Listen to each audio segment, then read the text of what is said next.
अनुग्रह के अनुसार आप तो राजाओं का राजा, तो प्रभुओं का प्रभु, हर एक मनुष्य को बचाने के लिए तुमने स्वर्ग छोड़कर धरती पर उतर आए और हर एक पापी लोगों के लिए उनकी पापों का पश्चाताप करने के लिए आपने पाप का बोझ, पाप का दंड, पाप का कर्ज लेकर क्रूस पर बलिदान।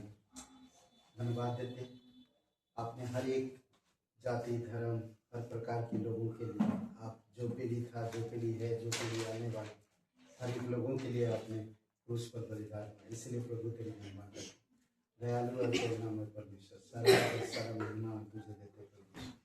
धन्यवाद देते इस दिन को, धन्यवाद देते कलीसिया के हर एक भाई बहनों के लिए, परिवारों के लिए, स्त्री पुरुषों के लिए, बच्चों के लिए, हर एक जवानों के लिए पिता प्रार्थना करते हैं। धन्यवाद देते नरसिंहपुर, कांठा, अलग अलग गांव से जो लोग आते हैं प्रभु ईश्वर, धन्यवाद देते उनके जीवन के लिए।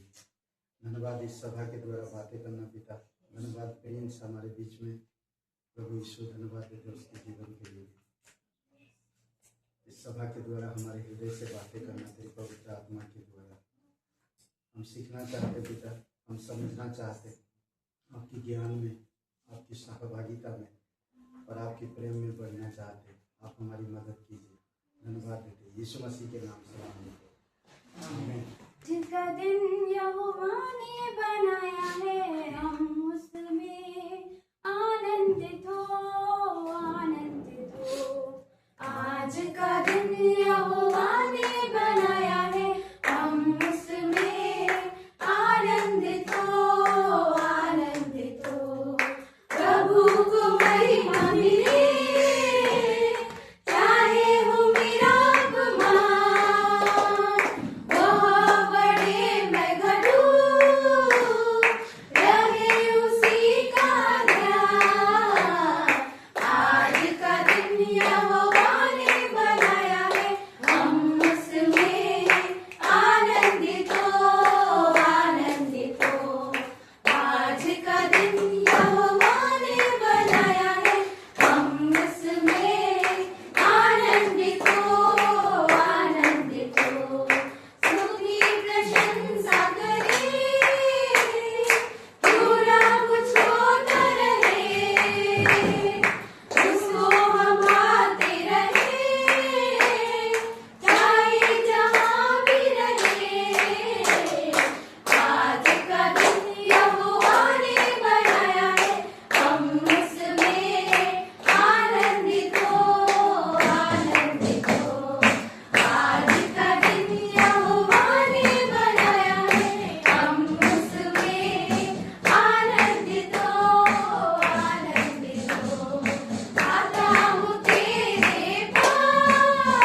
पवित्र महान और सर्वशक्तिमान परमेश्वर पिता, धन्यवाद देते प्रभु यीशु। तू आराधना के योग्य है, क्योंकि तू दयावंत परमेश्वर है, तू प्रेमी पिता है, तू शांति का राजकुमार है, तू हमारा उद्धार करने वाला परमेश्वर, तू हमारा रचिता है।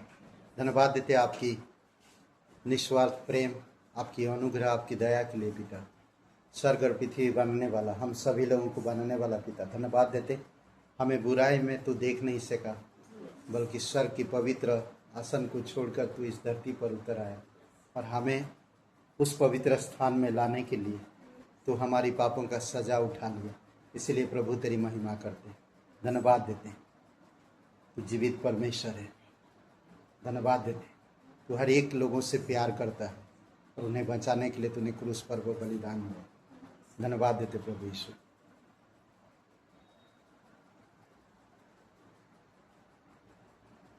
महिमा हो तेरी, हालेलुया। महिमा हो तेरी, ओ महिमा हो तेरी, हालेलुया।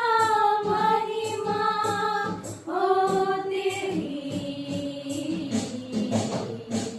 करते हैं तेरी हम स्तुति, हृदय की गहराइयों से। करते हैं तेरी हम स्तुति, हृदय की गहराइयों से। यीशु तू ही है हमारा प्रभु। यीशु तू ही है हमारा प्रभु। महिमा हो तेरी, हालेलुया। महिमा हो तेरी, हो महिमा हो तेरी, हालेलुया। महिमा हो तेरी, आत्मा और सच्चाइयों से तेरी आराधना करेंगे। आत्मा और सच्चाइयों से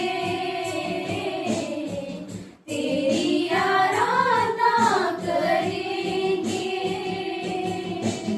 ऊंचा और ऊंचा, सबसे ऊंचा रहे तेरा नाम।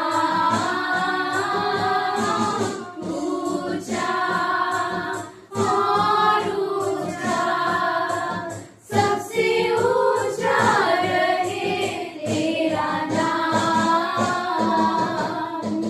महिमा हो तेरी, हालेलुया। महिमा हो तेरी, हो महिमा हो तेरी, हालेलुया। महिमा हो तेरी। और पापों से प्रायश्चित कर सकता है। जो तेरा नाम लेता वो उद्धार पाता है। तेरे नाम में सामर्थ्य प्रभु यीशु, और तेरे वचन हमारे जीवन को बदलता है। जो तेरे वचन से प्यार करता है, रात दिन मनन करता है, उसका जीवन सफल होता है और खुशहाल जीवन जीता है। इस धरती पर कई सारी परेशानियों से लोग गुजरते हैं, पर जो तेरे वचन और तेरे पीछे चलते हैं, तेरे आज्ञाओं को मानते, तुझसे सुनते हैं प्रभु यीशु, तेरे इच्छा अनुसार चलते हैं, उनके जीवन में प्रेम, शांति, आनंद हमेशा बना रहता है और वो भले चंगे भी रहते हैं, क्योंकि तेरे वचन हमारे जीवन को स्वस्थ रखता है। इसलिए प्रभु तेरी महिमा करते हैं, अपने हाथों को उठाकर तेरी धन्यवाद देते हैं। तू जीवित परमेश्वर है, तू हमारे बीच में मौजूद है। धन्यवाद देते इस समय। अभिषेक करो पिता, जो भी संदेश प्रभु यीशु तेरी इच्छा अनुसार हो, तेरी आत्मा के द्वारा हमें हमारे हृदय आत्मा से बातें कर, यीशु मसीह के नाम से मांगते हैं, आमीन। उनका स्वागत है। और आज हमारे बीच में कोई नहीं है, ओके, मतलब सब लोग, नया व्यक्ति कोई नहीं है, ओके, समझ गए आप? तो नया व्यक्ति कहते हैं, ठीक है, ओके। तो कल क्लास नहीं है, अब क्लास स्टॉप है, कल से क्लास नहीं है, ठीक है। और जुलाई से फिर क्लास शुरू होगा, जुलाई से पहले भी मैं शुरू कर सकता हूँ, जून महीना पता नहीं, अभी आने के बाद देखा जाएगा, ओके। और अगली संडे, अगली रविवार कितना बजे सभा है? 9 बजे। कितना बजे? 9 बजे, ओके। 9 बजे सभा है, तो इधर कुछ है नहीं, 9 बजे सभा है, ओके। और जो भी है अगली संडे को हम लोग बात करेंगे, ओके। थोड़ा सा इंट्रोडक्शन है और उसके बाद फिर सॉन्ग, मतलब 10 मिनट का प्रिंस का, और उसका 2 तारीख को जाएगा मुंबई वापस, तो स्वागत करते हैं, okay. Praise the Lord, hallelujah. आइए जस्ट परमेश्वर को प्रेज करें।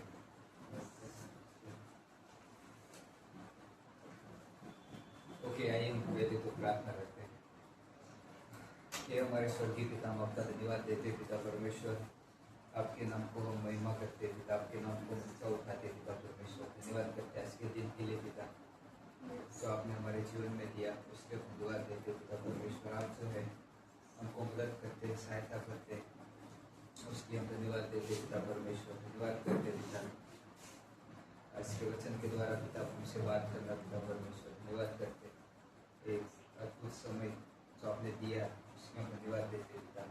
इस प्रार्थना को हम यीशु के नाम से मांगते, आमीन। ओके, ओके, हाँ, कहाँ से स्टार्ट करें?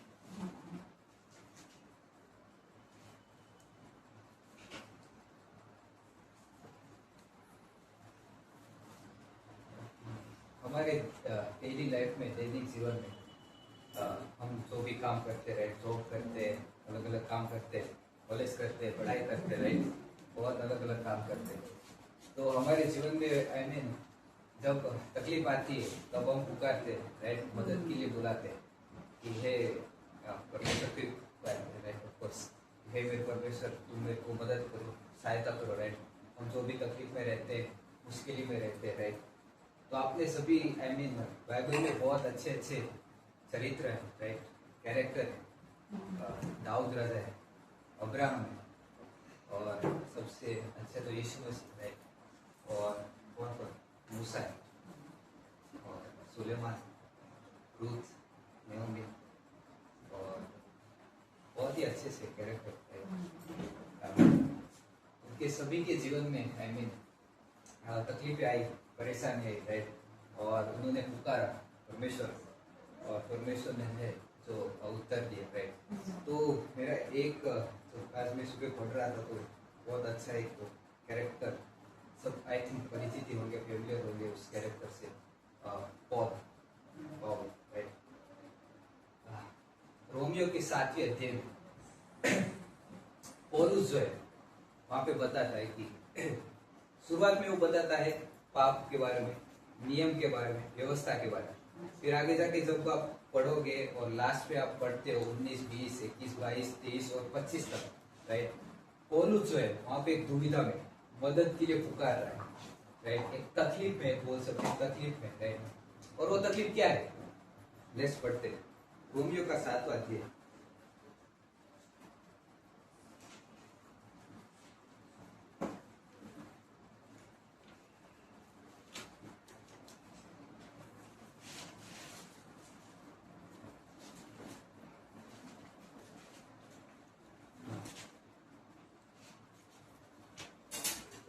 तो यहाँ पे पौलुस बता रहा है कि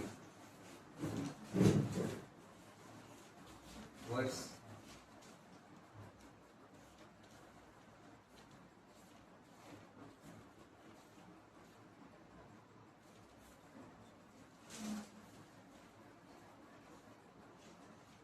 21 में 21 में, तो वहां पे पौलुस बताता है कि इस प्रकार में ये एक व्यवस्था पाता हूँ, जब भलाई करने की इच्छा करता हूँ तो बुराई मेरे पास आती है, राइट। तो पौलुस यहाँ पे एक अच्छा उसको एक व्यवस्था का एक नियम जो है मालूम पड़ता है, और वो बोलता है कि जब भी मैं अच्छाई करने जाता हूँ बुराई मेरे पास आ जाती है, बुराई मैं कर बैठता हूँ, राइट। तो पौलुस अगर आगे जाके आप पढ़ोगे 23-24 में, तो वहां पे बताता है कि देह के बारे में एक विश्वासी के 3 दुश्मन है, राइट, संसार, क्लेश और शैतान, राइट। तो पौलुस जो है यहाँ पे देह के बारे में बताता है कि वो देह में जो है बहुत मुश्किल में मदद के लिए पुकार कर रहा है, राइट, पूरा उलझा हुआ है। और वहां पे अगर आप पढ़ोगे तो बोलता है कि जो मैं करना नहीं चाहता, राइट, वो हो रहा है, पर जो मैं भलाई करने के लिए चाहता हूँ, राइट, पूरा मेरे पास आ जाता है, राइट। तो एक प्रकार से वो एक देह की बात कर रहा है, राइट। और फिर वहां पे 24 में बताता है कि अब वो परमेश्वर के पास आते हैं और पुकारते हैं, राइट। मैं कैसा अभाग्य मनुष्य हूँ, पौलुस बोल रहा है कि मैं कैसा अभाग्य मनुष्य हूँ, मुझे इस मृत्यु की देह में से कौन छुड़ाएगा। सो यहाँ पे पौलुस सवाल कर रहा है, तो जो ये देह है, मेरी मृत्यु की देह जो भी है, मुझे इससे कौन छुड़ाएगा, राइट। 25 में बोलते हैं कि मैं परमेश्वर को आराधना करता हूँ, वर्शिप करता हूँ, राइट, उसको महिमा करता हूँ, राइट, फिर वो तो करता हूँ, पर मेरे से एक और भी गलती होती है, राइट। तो क्या है, राइट, वहां पे लिखता है, परंतु शरीर से मैं पाप को व्यवस्था का सेवन भी करता हूँ, राइट। एक तरफ परमेश्वर को महिमा कर रहा है, स्तुति कर रहा है, आराधना कर रहा है, राइट, और दूसरी तरफ जो है उसका फ्लैश, उसका शरीर जो है पाप की ओर जा रहा है, राइट। तो आप देख सकते हैं एक मिशनरी सबसे अच्छा न्यू टेस्टिमेंट में, राइट, जिसने 3 बार मिशन यात्रा की, जिसने चर्च को बिल्ड किया, बनाया, राइट, जिसने डिसाइपल को तैयार किया, राइट, अलग अलग शिष्य लोग को, जैसे कि तिमोथी, टाइटस और भी, राइट। और वो व्यक्ति यहाँ पे बता रहा है कि मेरे को परेशानी हो रही है, मेरे को मदद चाहिए, राइट, मैं देह की तकलीफ में, राइट। और वहां पे हम देखते हैं कि वो कहता है कि मैं कैसा अभाग्य मनुष्य हूँ, और इस मृत्यु की देह में से मेरे को कौन छुड़ाएगा, राइट। सो आगे जाके, राइट, सो 8वें अध्याय में, रोमियो का 8वां अध्याय और उसकी दूसरी पंक्ति में उसको जवाब मिल जाता है, क्या है देखिए। तो वहां पे ऐसा लिखता है, क्योंकि जीवन की आत्मा की व्यवस्था ने मसीह यीशु में मुझे पाप की मृत्यु की व्यवस्था से मुक्त कर दिया, स्वतंत्र कर दिया। तो यहाँ पे पौलुस जो है एक वर्ड यूज करता है कि जीवन की आत्मा है, आत्मा कितना अच्छा है, आत्मा परमेश्वर की आत्मा है। परमेश्वर की आत्मा ने उसका जो भी दुविधा था, तकलीफ था, राइट, देह में जो भी वो कार्य कर रहा था, राइट, भलाई के बदले उसका जो भी उल्टा हो रहा था, राइट, फिर आगे जाकर पुकारता है कि मुझे इस देह की व्यवस्था से कौन छुड़ाएगा। तो वहां पे उसका जवाब मिल जाता है कि परमेश्वर की पवित्र आत्मा, राइट, होली स्पिरिट उसको छुड़ाता है, यीशु मसीह की, राइट। फिर अगर आप आगे की चैप्टर पढ़ोगे, आगे के अध्याय पढ़ोगे, 8वें अध्याय में, तो बहुत बार देह के विषय में बात करता है कि अगर तुम देह से करते हो तो ठीक नहीं करते हो, राइट। देह जो है एक प्रकार से मृत्यु लाता है, राइट। हम जब परमेश्वर को प्रेज करते हैं, आराधना करते हैं, वर्शिप करते हैं, महिमा करते हैं, राइट, हम अपने इस फ्लेश से, इस शरीर से, इस देह से नहीं कर सकते, राइट। केवल एक ही से आई थिंक कर सकते, वही है पवित्र आत्मा, राइट, आत्मा से।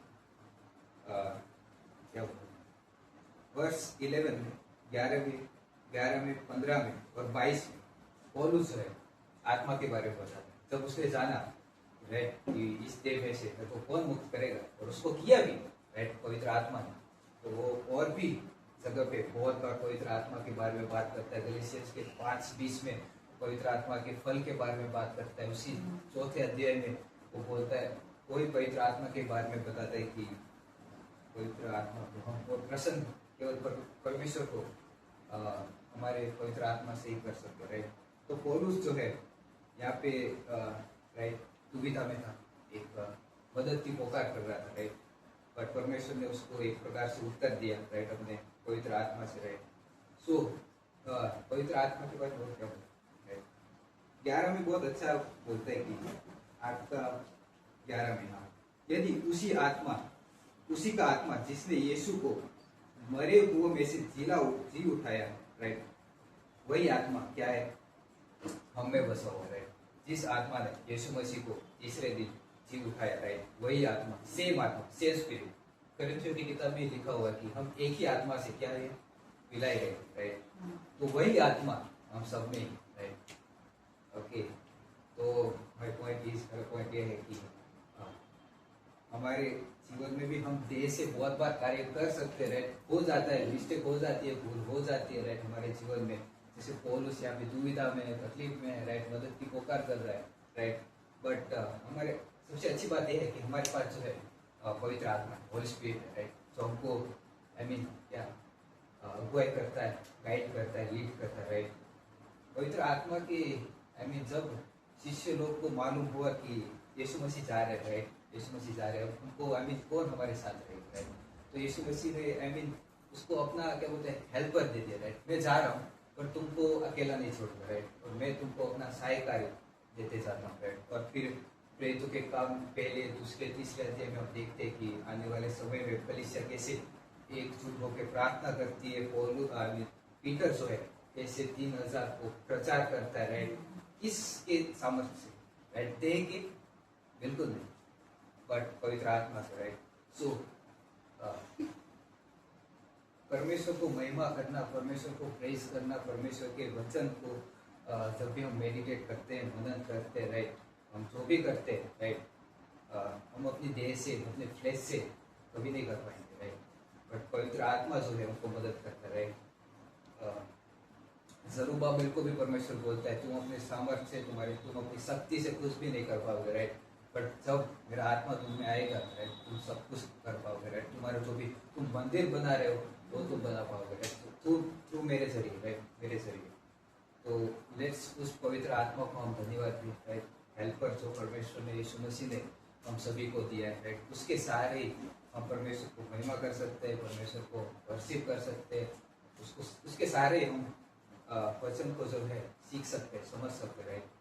आज हम देख सकते हैं कि एक अविश्वासी में और एक विश्वासी में बहुत ज़्यादा फर्क है, राइट। करना चाहिए। हम सभी को पवित्र आत्मा दिया है, राइट। हमको पता है कि क्या सही है, क्या गलत है, राइट। बट आज हम देखते हैं कि संसार में बहुत सारा चीज़ें हो रहा है, राइट। मारपीट हो रहा है, वॉर हो रहा है, राइट। और हम देखते हैं कि वो सब जो है देह के माध्यम से, राइट, पूरा शरीर के रूप से, फ्लैश के। तो लेट्स परमेश्वर को धन्यवाद दें और उसको नाम को महिमा करके उसने जो है आपको पवित्र आत्मा दिया, राइट, होली स्पिरिट दिया, जो आपको सिखाता है, मदद करता है, सहायता करता है, परखने में, सीखने में, राइट, वचन को जानने में, पढ़ने में मदद करता है, राइट। और सबसे अच्छा जो है हमारी डेली लाइफ में वो जो है हमको आगे बढ़ाता है, हेल्प करता है, राइट। सो आइए हम उसको धन्यवाद देते हैं प्रार्थना के साथ। स्वर्गीय पिता, हम आपका धन्यवाद देते पिता, आपके नाम को हम महिमा करते पिता, धन्यवाद करते पिता आपके पवित्र आत्मा के लिए पिता परमेश्वर, जो आपने हमको एक हेल्पर के रूप में पिता, एक साथी के रूप में जो आपने हमको दिया है, उसके हम धन्यवाद देते पिता। धन्यवाद करते पिता परमेश्वर, धन्यवाद करते आपके आत्मा के लिए पिता, पवित्र आत्मा के लिए पिता परमेश्वर। धन्यवाद करते जो हमको मदद करता है, सहायता करता है पिता परमेश्वर। धन्यवाद करते पिता, धन्यवाद करते यीशु मसीह जो आप हमारे लिए आए पिता, आप हमारे लिए पिता परमेश्वर बलिदान हुए, हमारे लिए पिता आप जी उठे, तो वही आत्मा पिता आपने हमको दिया, उसके हम धन्यवाद देते पिता। धन्यवाद करते पिता, हम सभी के जीवन से पिता आपके नाम को महिमा मिले पिता, ऐसे प्रार्थना करते, धन्यवाद करते पिता। इस प्रार्थना को हम यीशु के नाम से मांगते पिता, आमीन।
बात करें अब्राहम की मध्यस्थता, अब्राहम की मध्यस्थता अच्छा था। एक तरफ मिशनरी का वक्त पूरा काम हो गया, एक तरफ सर्विस।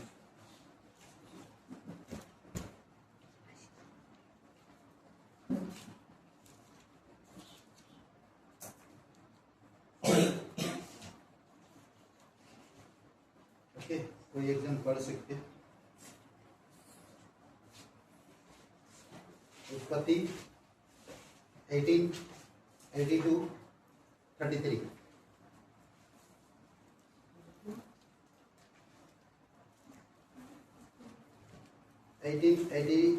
Eighteen to 33।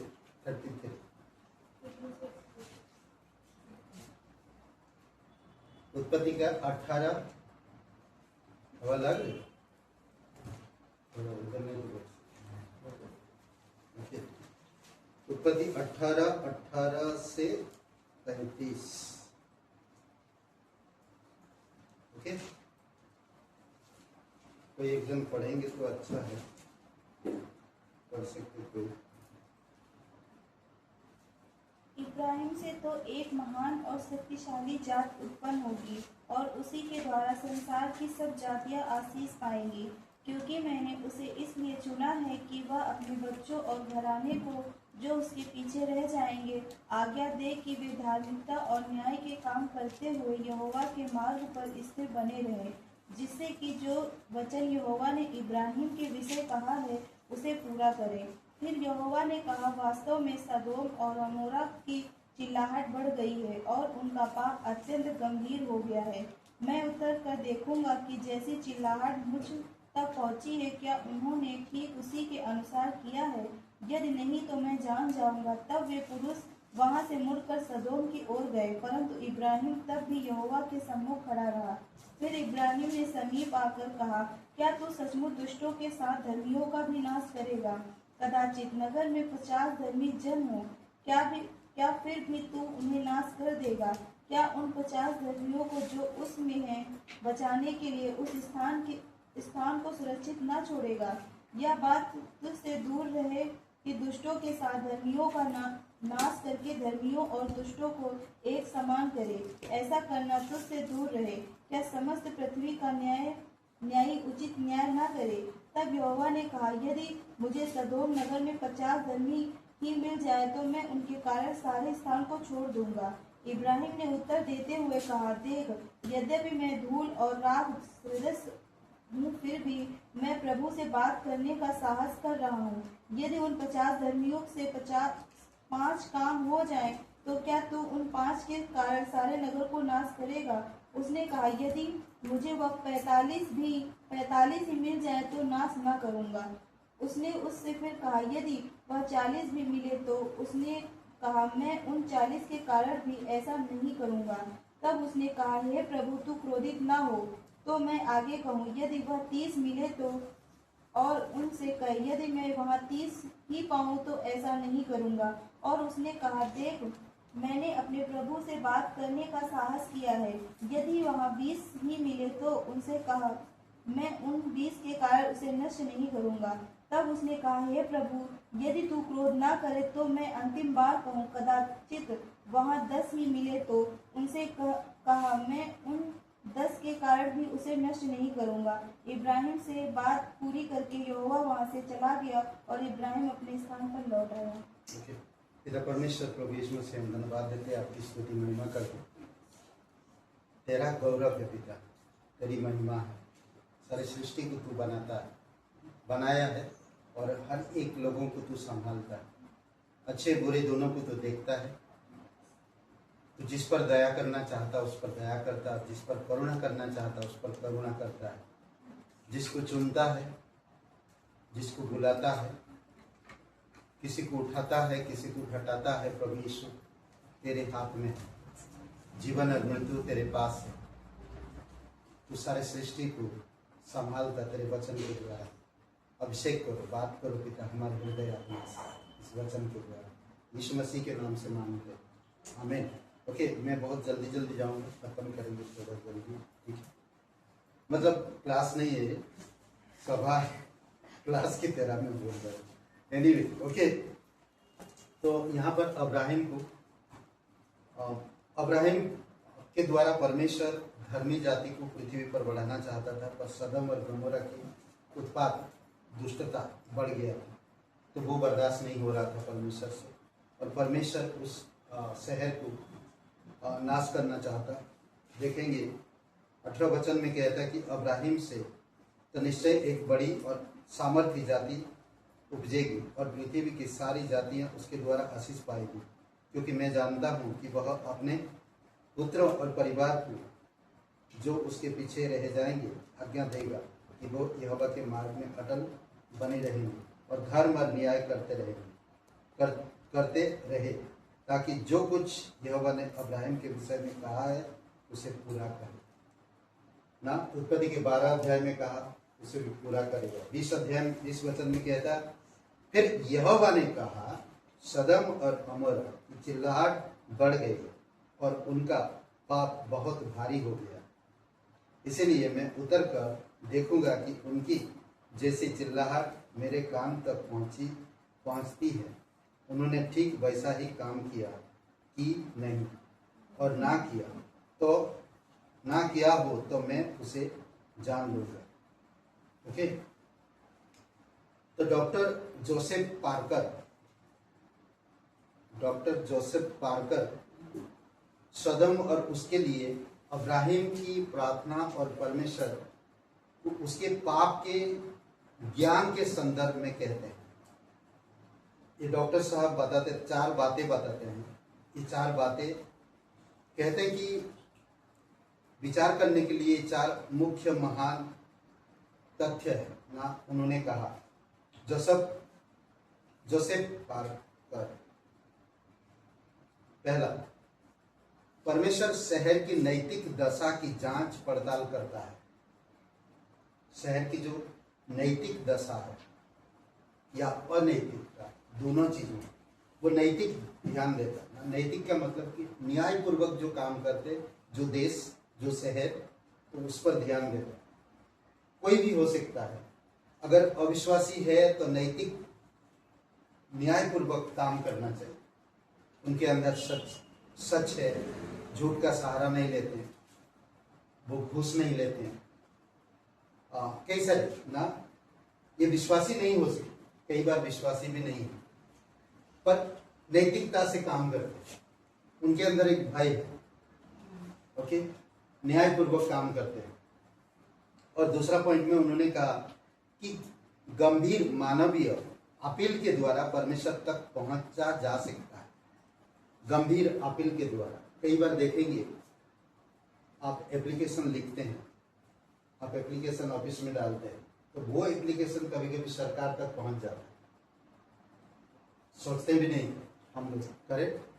पर वो एप्लीकेशन आपने छोटा सा एक पेपर में लिख कर एक थाने में देकर आया, पर वो एप्लीकेशन जाकर एक जो मुख्य स्थान है ना, केंद्र, वहां तक पहुंच जाता है, फिर कार्रवाई होता है।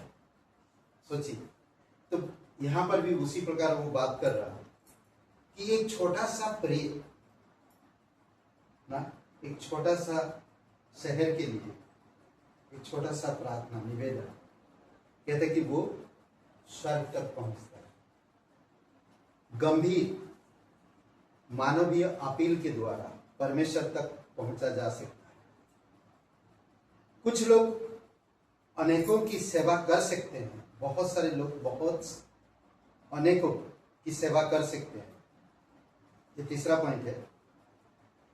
चौथा पॉइंट में कहते हैं मनुष्य की प्रार्थना परमेश्वर के संसाधनों में आती है।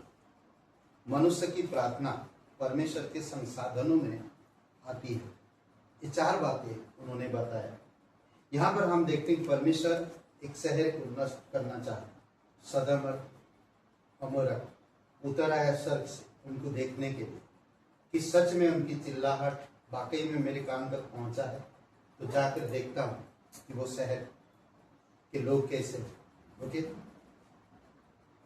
यहाँ पर हम देखते हैं अब्राहिम की मध्यस्थता में अनेक गुण दिखते हैं, दिखने में मिलता है, मतलब देखने में मिलते हैं, कई सारे गुण मिलते हैं अब्राहिम के। ओके, अब देखेंगे वहां पर कितने लोग थे वैसे। उसका जो भतीजा था लूत की पत्नी, करेक्ट, उसके दो बेटियां और उसके 2 मंगेतर। कितने लोग हो गए? 6 लोग। तो अब्राहिम अगर 5 लोग भी है तो अब्राहिम ने 5 तो अब्राहिम अगर 10 तक आया और 5 तक नहीं आया, पर परमेश्वर अब्राहिम की प्रार्थना से आगे भी काम किया। वहां पर 6 लोग थे, उनको भी निकाला, और वहां में से उनकी जो लूत की जो बेटियों की मंगितर थे वो लोग आए नहीं। 4 लोग वहां से निकले, लूत, उसकी पत्नी और उसकी दोनों बेटियां। और हम देखते हैं कि जो अब्राहिम मांगा नहीं था, परमेश्वर उससे भी आगे काम किया। अगर एक भी अगर धर्मी है तो वो कभी नष्ट नहीं करेगा। आज हमारे देश के लिए आप और मैं मध्यस्थ। सोचिए, किसी परिवार के लिए, किसी घर के लिए, किसी व्यक्ति के लिए आप मध्यस्थ बनो। लूत की और उस सदम और गमोरा नष्ट करने के लिए परमेश्वर आया है, तो अब्राहिम मध्यस्थ बना। मध्यस्थ का मतलब समझ रहे हैं आप? अगर कोई गाड़ी चलाता है तो उनके पास चाबी रहता है हमेशा, गाड़ी की, कार की, जो भी हो, बाइक की, या घर से बाहर जाते हैं तो आपके पास चाबी रहता है। तो चाबी कभी कभी ऐसा आप ना, या तो सेफ जगह पे रखते या तो हाथ में रहता है, हाथ में घुमाते घुमाते गिर जाता है और वो देखते कि नाले में चला जाता है। तो उसको कैसे निकालो? आपका हाथ नहीं जाएगा, कैसे निकालेंगे? तो आप कुछ रस्सी में कांटा लगाते या लंबा इतना तार लेकर उसको टेढ़ा करके तार को अंदर डालते और फिर निकाल लाते। तो वो जो रस्सी मध्यस्थ किया आप और उस चाबी के बीच में, तो उसी प्रकार आप किसी को नरक से निकालने के लिए मध्यस्थ करते। सोचिए थोड़ी समय के लिए कि आप परमेश्वर के पास जाते हैं, विनती करते हैं उस परिवार के लिए, और वो परिवार को आपके निवेदन से, वो परिवार को परमेश्वर नरक से, यानी कि आग की ज्वालामुखी से उनको छुड़ाएगा। सोचिए ना, अब्राहिम वही किया। आज हमारा काम है, हम लोग छोटी छोटी चीजों में लड़ते हैं, झगड़ते हैं, पर हमारा फोकस क्या है हम भूल जाते हैं। इन चीजों के बारे में हम ध्यान नहीं देते। आपकी मध्यस्थता की जरूरत है आज हमारे देश में, हमारे शहर में। मैं एक कलीसिया का सदस्य होने के नाते मेरा एक मध्यस्थता होता है ना। आज बहुत सारे लोगों के पास छोटी सी गड़बड़ी के कारण परमेश्वर उनको ब्लेसिंग नहीं करता। क्या हम जानते हैं? उनके जीवन में ब्लेसिंग नहीं होती है, और वो चीज है घमंड। घमंड के कारण उनके जीवन में खुशी नहीं आती। वो कौन सी घमंड? शरीर की, ईगो। इसी वजह से कई बार लोग समझ नहीं पाते कि परमेश्वर आपको चुना एक मध्यस्थ बनाने के। परमेश्वर आपके द्वारा, परमेश्वर ने अब्राहिम को वादा किया था कि इसके द्वारा मैं संसार में एक धर्मी समाज को बढ़ाऊंगा। करेक्ट? धर्मी। और आने वाली पीढ़ी में यही लोग सिखाएंगे अपने बाल बच्चों को, और वही लोग एक धार्मिकता को आगे ले जाएंगे। इस तरह से काम कर रहे हैं। परमेश्वर काम करना चाहता। सोचिए, अलग हो गया था कौन? लूत परिवार। तो कुछ अब्राहिम के हम लोग देखते हैं, कुछ बातें ना, अनेक गुण देखते हैं। यहां पर बहुत सारे गुण देखते हैं हम लोग। सबसे पहला गुण हम देखते हैं, वह आत्मा में आत्मविश्वासी था, क्योंकि वह प्रभु के सामने खड़ा खड़ा था ना, प्रभु के सामने खड़ा था। 22 वचन कोई पढ़िए, 22 वचन।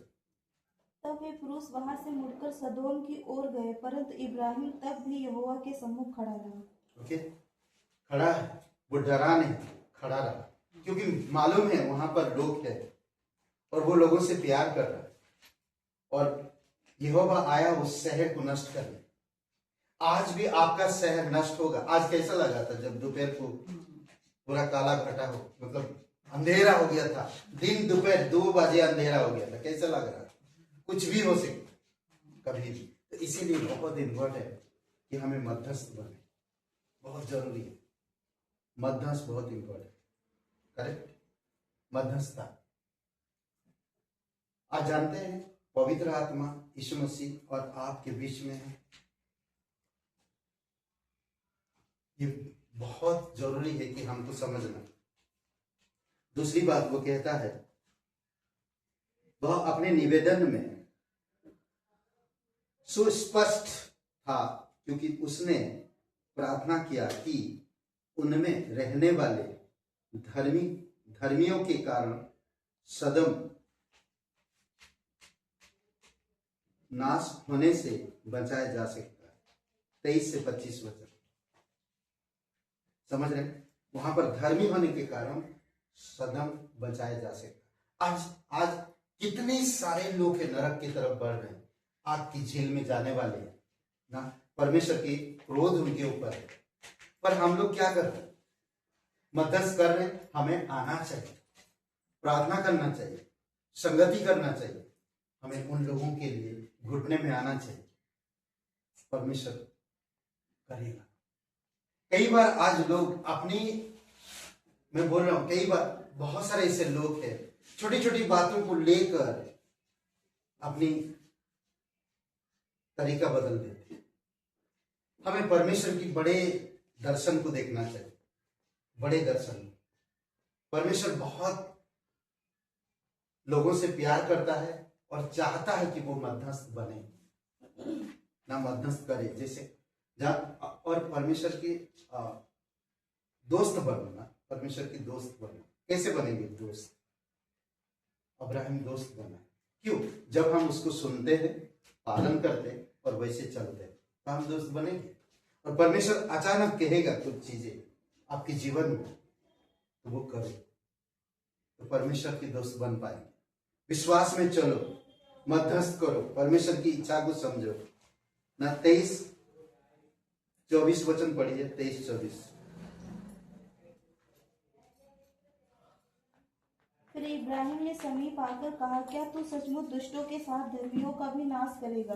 कदाचित नगर में 50 धर्मी जन हों, क्या फिर भी तू उन्हें नाश कर देगा? क्या उन 50 धर्मियों को जो उसमें हैं बचाने के लिए उस स्थान को सुरक्षित न छोड़ेगा? 25।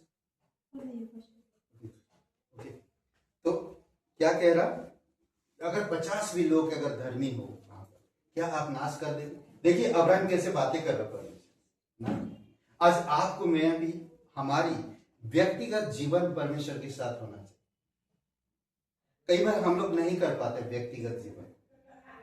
हम छोटी छोटी बातों में हम लोग, हमारी माइंड डिस्टर्ब करते बहुत, छोटी छोटी चीजों में। कई बार हम समझते नहीं, ध्यान नहीं देते। इन सब चीजों में हम लोग ध्यान देना चाहिए।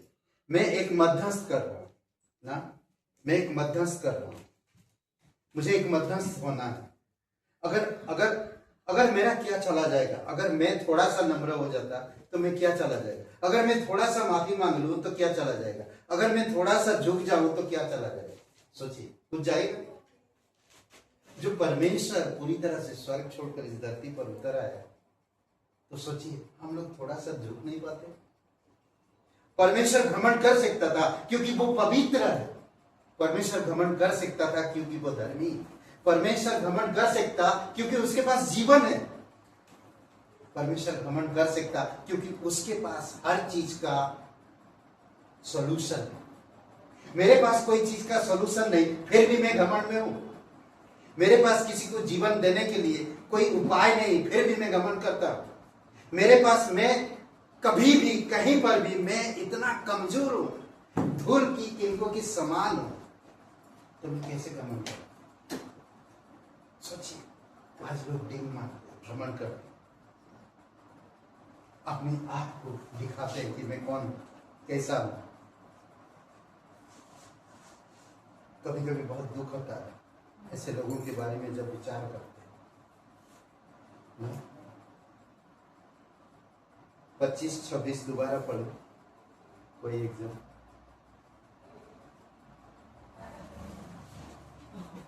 यह बात तुझसे दूर है कि दुष्टों के साथ धर्मियों को नाश करके धर्मियों और दुष्टों को एक समान करे। ऐसा करना तुझसे दूर रहे। क्या समस्त पृथ्वी का न्यायी उचित न्याय न करे? तब यहोवा ने कहा, यदि मुझे सदोम नगर में 50 धर्मी ही मिल जाए तो मैं उनके कारण सारे स्थान को छोड़ दूंगा। मैं कभी भी दुष्ट के साथ धर्मी को नाश कभी नहीं करूंगा। परमेश्वर कहता है, हे अब्राहम सुन, मैं ऐसा तू जो बातें कर रहा है ये एकदम राइट है, सही बातें कर रहा है, एकदम बहुत अच्छा। मैं कभी भी दुष्टों के साथ धर्मी को कभी नाश नहीं करूंगा। सोचिए, आज हम लोग किस तरह अब्राहम परमेश्वर से बातें कर रहा है, हमें भी वैसे बातें करना चाहिए। परमेश्वर उस व्यक्ति के लिए आप करुणा दो, दया दो, उसे उसका मन को बदल दोगे ना तो करेगा। बहुत जरूरी है। इसमें कहता है कि वह अपने निवेदन में सुस्पष्ट था क्योंकि उसने प्रार्थना किया कि उसमें रहने वाले धर्मियों के कारण सदम नाश होने से बचाया जा सकता। 23 से 25 और 26 वचन जो हम लोग पढ़े, प्रभु जो था उसने उसकी दुहाई दी। अपनी प्रार्थना के उत्तर के लिए प्रभु की धार्मिकता को अपना तर्क बनाया क्योंकि उसने स्वीकार किया कि इस पृथ्वी का न्यायाधीश सही न्याय ही करेगा। इस पृथ्वी का न्यायाधीश वो सही न्याय करेगा, कभी भी गलत न्याय नहीं करेगा। समझ रहे हैं? और एक 27 वचन में कहता है, फिर अब्राहिम ने कहा, हे प्रभु सुन, मैं तो मिट्टी और राख हूं। सोचिए, अब्राहिम परमेश्वर का आज्ञा माना, परमेश्वर से कह सकता था मेरे बेटे को भी देने के लिए तैयार हो गया, परमेश्वर और मेरे भतीजे को मारोगे क्या? अब्राहिम ऐसा नहीं कहा। समझ रहे? अब्राहिम ने कहा मैं मिट्टी और राख हूं, तभी मैंने अपनी ढिलाई की तुझसे बातें करूं। ढिलाई, मैं इतना सोच रहा हूं कि मैं कैसे तेरे सामने खड़ा हूं, तुझसे बात करूंगा। समझ रहे हैं? कहता है उसकी मध्यस्थता का भाव नम्र था। उसकी जो मध्यस्थता का भाव नम्र था क्योंकि उसने स्वीकार किया कि वह सिर्फ धूल और राख था। अब्राहिम इतना अच्छा खासा चलने के बावजूद भी वो अपने आप को परमेश्वर के सामने धूल और राख के समान समझा। सोचिए, नम्र दिखाया और वो स्वीकार किया। आखिरी में वचन 28 वचन में बोलता है, कदापि उन 50 धर्मियों पे 5 घट जाए तो क्या तू 5 ही के घटने के कारण उस सारे नगर का नाश करेगा? उसने कहा, यदि मुझे उसमें 45 भी मिले तभी उनका नाश ना करूंगा। समझ रहे? और उसका निवेदन आत्मा में दृढ़ था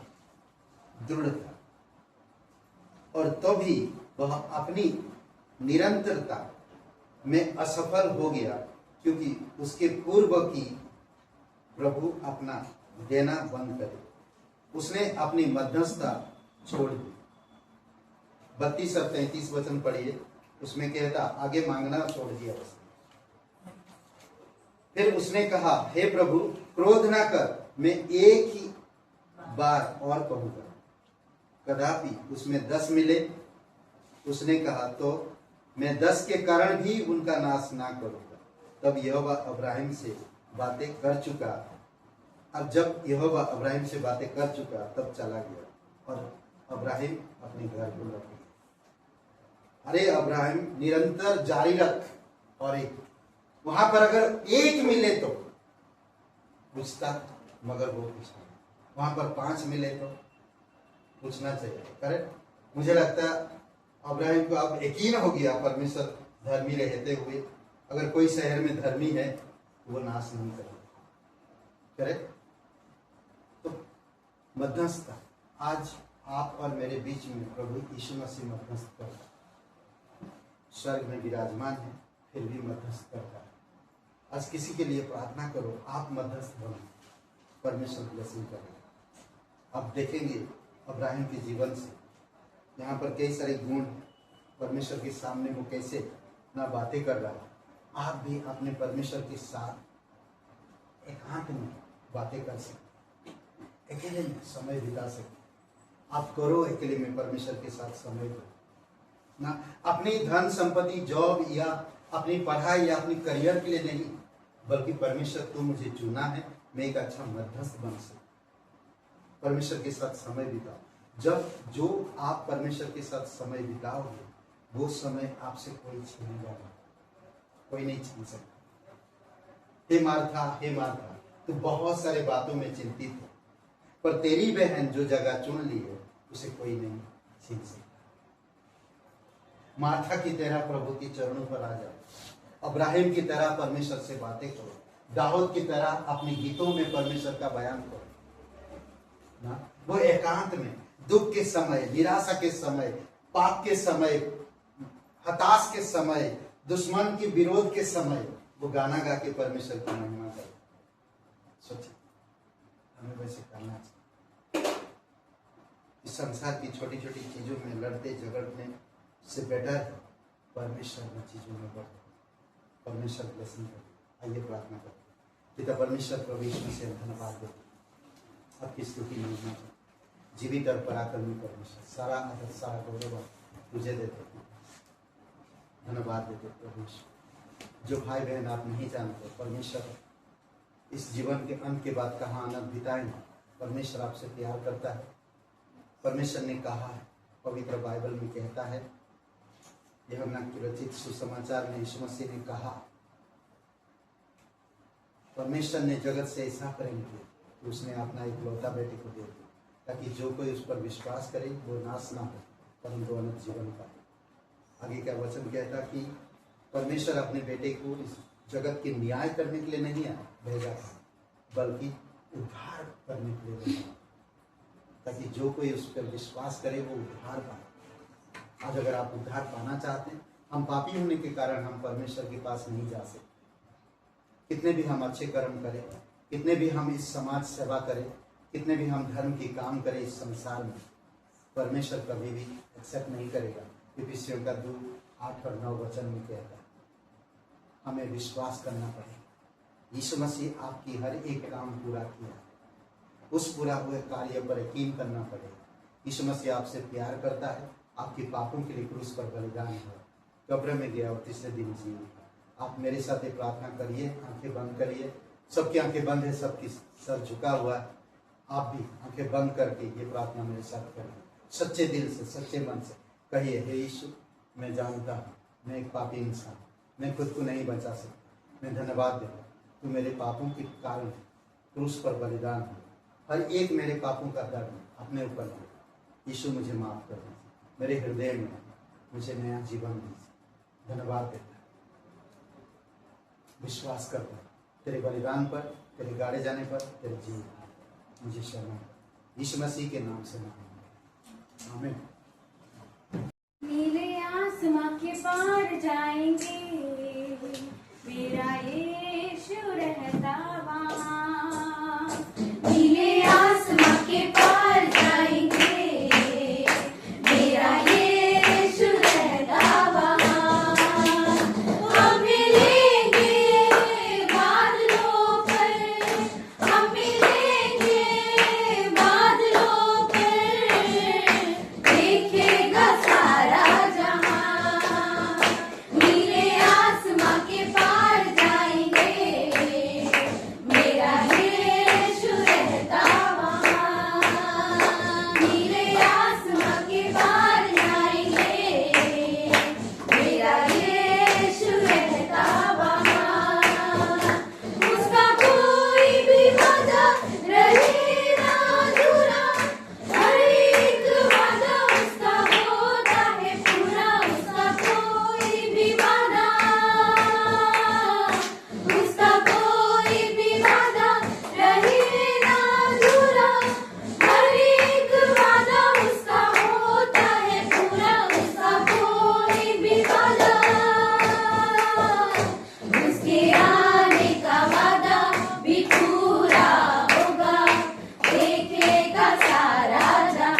यीशु रहता वहाँ। नीले आसमां के पार जाएंगे, मेरा यीशु रहता वहाँ। ये विश्वास है मेरा जो होगा पूरा, सपना ये मेरा ना रहेगा अधूरा। ये विश्वास है मेरा,